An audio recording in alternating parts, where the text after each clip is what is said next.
Hello, my name is Raquel Bryant, and I'm going to be straightforward.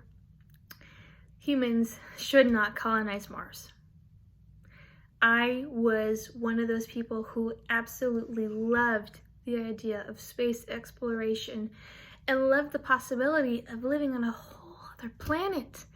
And in fact, if I was considering if I had enough money and they were still going to send humans to Mars, like while I was alive, I would go.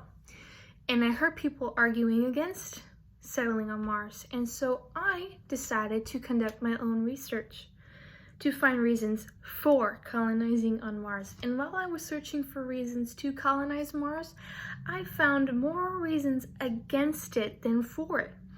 And these are the main reasons that I will go into more detail about: the cost, the climate, the environment, and how Earth ties into everything as a whole. Now into more detail about the cost. So let me just give you some statistics from Newsweek.com. NASA has spent $12.9 billion on Mars projects, which do not include space flight, Constellation's Orion spacecraft, and other shuttles. Now, it does include rovers, so NASA's rover Curiosity cost about $2.5 billion. Billions is a lot of money. Now, NASA's yearly budget is $19 billion. So the $12 billion is within range. However, the $12.9 billion does not include spaceflight and spacecrafts. Spacecrafts weigh at least 20 times that of the rover. And because the rover is already $2.5 billion, 20 times that amount is already past NASA's yearly budget just for the spacecraft, not for the supplies, not for the crew.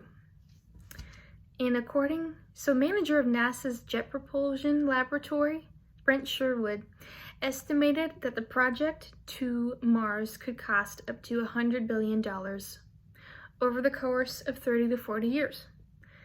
And Pascal Lee, a director of the Mars Institute, said a mission to Mars could cost $1 trillion over 25 years.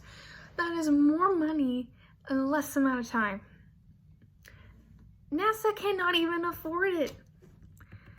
And now let's talk about the actual planet itself. So the climate is just inhabitable for any life, for any form of life. So the atmosphere is mostly carbon dioxide and very thin. So one can argue spacesuits and possibly plants in the soil. Curiosity is exploring the soil and the surface of Mars. Surely there's been experiments conducted on how to grow plants there. Plants take in carbon dioxide, through photosynthesis comes out oxygen. So I decided to, of course, look into it and found there has been an experiment conducted. And so what I found out was, and this is from tomatosphere.com and some nasa.gov, their own website, that scientists did simulate Martian soil, but only when they added freshly cut plants did the plants grow. That experiment now is totally worthless. To simulate Martian soil is completely different than Earth's. It has no air, thus cannot sustain organic matter in the soil, let alone plants. So when you put freshly cut plants in Martian soil, it is no longer Martian soil, it is earthly soil. So the experiment meant nothing. Good luck finding freshly cut plants on Mars, because that experiment basically showed us, gardening works when you add proper nutrients to the soil. In the climate, the environment is cold, frequent dust storms. Again, one could argue about being in a spacesuit, but spacesuits could malfunction. You'd have to be underground or in a bunker most of your life. Now, you thought quarantine was bad. It's going to be just like that on Mars. And from NASA's own website, it says, at this time, Mars cannot support life as we know it. It flat out says it. And we think we can send people to Mars by 2030? Now, last reason, how Earth. We can just get supplies from Earth whenever we need it.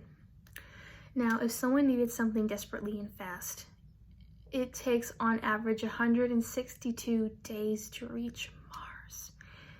That person is dead because it just takes almost half a year to reach Mars, to get whatever you need. You'd have to really plan it in advance, or just know that it's going to be short-lived. And something could happen to whatever craft is carrying the supplies. Something could happen during the launch, or even the entry to Mars.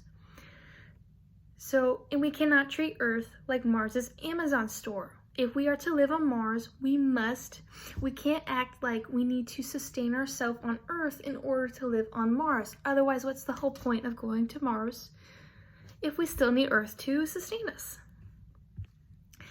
And I understand the curiosity, the wonder of going into what's beyond is just a dream we've had for centuries.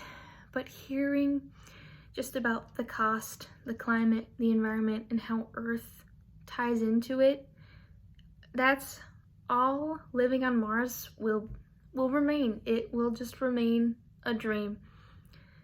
And unfortunately, that may be hard to hear. However, our planet, God made Earth for us, and Earth is beautiful, and it is our only home. So let us take care of it, as cheesy as it is.